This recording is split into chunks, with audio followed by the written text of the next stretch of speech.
네, 여러분, 지난 4월 26일 주일에 제가 설교 말씀을 누가복음 13장 1절부터 9절 말씀을 통해서 열매 없는 무화과 나무의 비유에 대한 말씀을 전하면서요. 저희 집에 무화과 나무가 두 그루가 씨가 날라와서 피고 있다는 그런 얘기를 했는데, 오늘 그 무화과 나무를 좀 소개해 드리려고 저희 집 지금 뒷마당에 나와 있습니다. 그래서 무화과 나무 지금 제 옆에 있는 이것이 이제 어디선가 날라와 가지고 핀 무화과 나무 한 그루입니다. 제법 이것이 큰데 오늘 제가 여러분들에게 이제 저희 집에 있는 그 화단 또 무화과 나무 또 텃밭을 좀 소개해 드리고자 합니다. 자, 이제 저와 함께 한번 저희 집 텃밭 또 뒷마당을 한번 살펴보도록 하죠. 먼저 지난 주일에 소개해 드렸던 무화과 나무 두 그루가 있다는데 이거 좀 상당히 큰 겁니다. 올해 이렇게 씨가 날라와서 컸는데요. 예수님 그 비유 가운데 3년을 열심히 키웠는데 열매가 없다 그랬는데 적어도 이게 언제 몇 년 길러야 열매가 맺는지는 모르겠습니다. 3년은 길러볼 생각으로 그런 각오를 갖게 되는데요. 지금 뒷마당의 모습입니다. 이것이 저희 집 부엌이 되겠고 이제 리빙룸으로 연결되고 뒷마당의 모습입니다.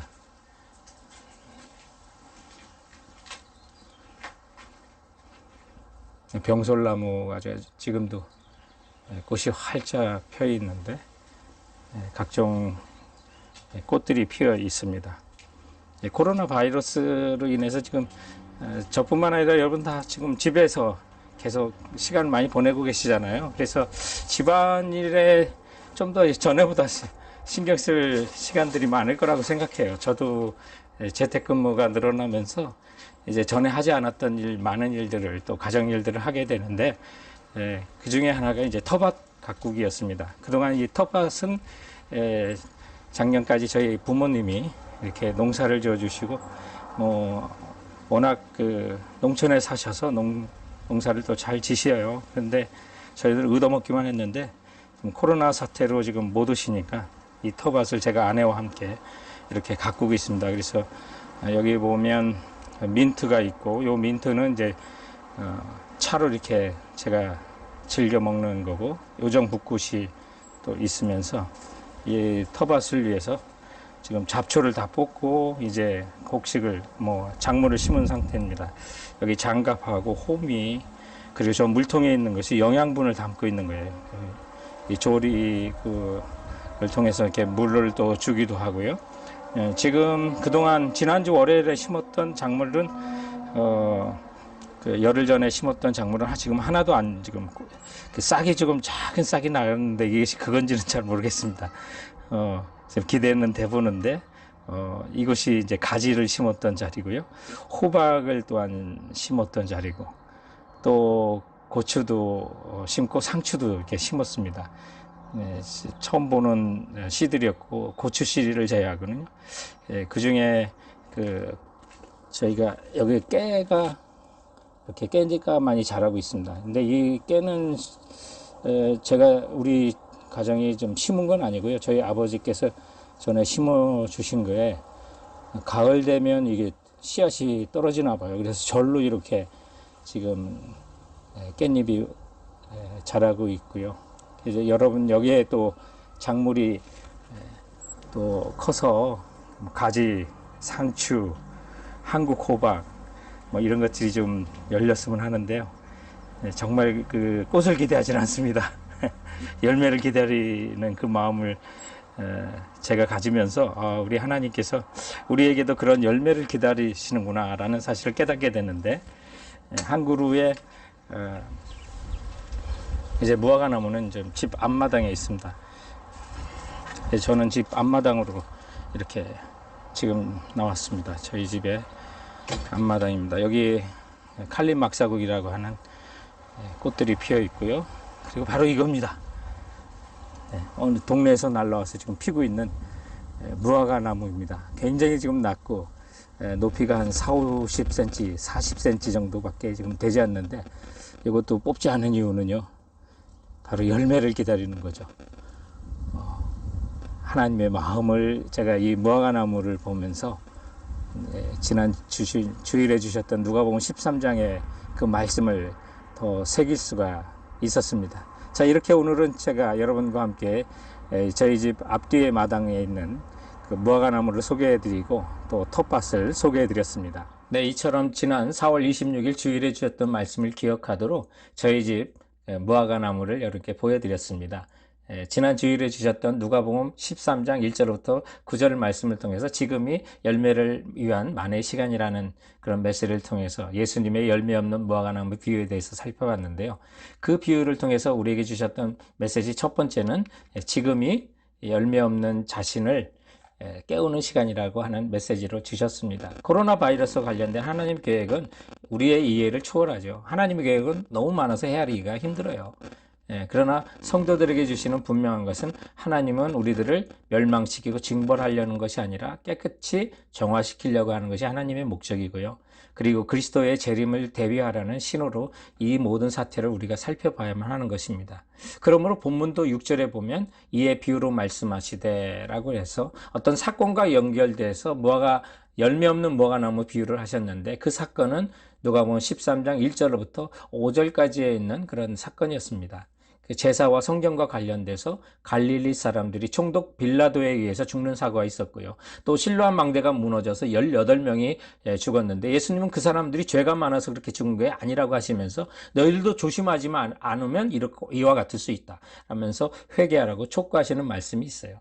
지난 주일과는 또 지금도 이제 코로나 바이러스 확진자들이 더 늘어나가지고 미국은 지금 100만 명이 넘어섰고요. 사망자도 6만 명 가까이 이제 사망자가 일어나게 되는데 지금 이런 상태에 우리가 살아있는 거 하나님의 은혜죠. 아직 기회를 주셨다는 거예요. 그러므로 우리가 영적으로 잠들지 말고 깨어서 은혜의 때에 회개하고 하나님께로 돌아오라고 주시는 그 메시지를 우리 받은 거죠. 우리가 두 번째 지난 주일에 주셨던 것은 지금이 생업이 인생의 목적이 아님을 깨닫는 시간이라고 그랬어요. 우리 지금 많은 사람들이 지금 생업을 잠시 중단한 사람이 있어요. 미국도 수천만 명이 일자리를 잃고 실업수당을 청구했다고 그래요. 그러나 이 시간이 우리가 회개하고 그동안 내가 바쁘게 살았던 이 생업이 인생의 목적이 아니었구나. 그것을 깨닫는 시간이야 하는 거죠. 그래서 오직 우리는 회개하고 하나님 예수 그리스도만이 우리의 보호하셨구나. 그리고 주님을 경배하라고 우리를 이 땅에 살게 하셨구나 라는 것을 우리가 돌아보는 시간을 삼아야만 하는 거예요. 이런 시간이 없으면 우리 생업이 전부인 줄 알고 브레이크 없이 달려가잖아요. 오늘 본문에도 보면 무화과나무에게 바란 건 그 열매였어요. 6절에도 보면 한 사람이 포도원에 무화과나무를 심은 것이 있더니 와서 그 열매를 구할 때 얻지 못하더라. 7절에 보면 무화과나무에서 열매를 구하되 얻지 못하니 찍어버리라고 그랬어요. 그래서 무화과나무의 목적은 열매였다는 거죠. 결국 우리들이 회사와 직업이 우리 삶의 목적일 수는 없는 거예요. 지금 이런 시대에 정말 우리가 힘들어요. 또 일시적으로 직업을 잃어버리고 또 일터가 문 닫는 사람도 많이 있는데요. 이런 기회에 바로 우리는 그것을 깨달아야 돼요. 직업이 우리 생의 목적이 아니었구나. 하나님께서 우리에게 바라시는 것은 거룩한 열매를 바라시는구나. 그래서 우리가 그것을 깨닫는 시간이 되어야만 하는 것입니다. 그래서 주께서 우리에게 바라시는 것이 생업이 아니라 거룩한 열매를 바라신다는 것을 우리가 알면 세 번째로 주셨던 우리 메시지가 지금이 주님 원하시는 열매를 위해 살아갈 시간이구나 라는 것을 우리가 깨달아야 하는 거죠. 비유에 등장하는 포도원 지기 누굴까요? 두릅하고 거름을 주겠다는 분은 바로 예수님이시고요. 그리고 무화과나무는 이스라엘 백성이고 저희들이고요. 그리고 포도원에 무화과를 심고 3년을 기다리며 무화과 열매를 기다리는 분은 바로 우리 하나님 아버지시죠. 예수님은 우리에게 회개 열매를 바라시면서 하나님의 진노를 막아서는 모습이 나와요. 어찌 땅만 버릴 수 있느냐. 당장 찍어버리라. 하나님 아버지가 그렇게 한 그 분부 앞에도 예수님은 정말 고난과 십자가의 죽으심으로 하나님의 진노를 막아서는 장면들이 본문에도 있어요. 누가복음 13장 8절에 보면 금년에도 제발 그대로 두십시오. 내가 이 포도원의 무화과 나무를 주위를 두릅하고 거름을 줄 것입니다. 그래도 열매가 없으면 그때 가서 찍어버리세요 아버지하고 강구하는 분이 바로 우리 주 예수 그리스도시죠. 이런 우리는 예수님의 중보의 은혜에 힘입어 다시 한번 살아갈 기회를 얻는 거예요. 그런데 우리에게 바라시는 열매는 성경에 보면 공의와 화평이라는 열매를 원하세요. 이것이 이제 포도원과 비유돼서 나오는 열매인데 이사야서에 그 말씀이 나와요. 5장 7절에 보면 여호와의 포도원은 이스라엘 족속이요 그가 기뻐하시는 나무는 유다 사람이라.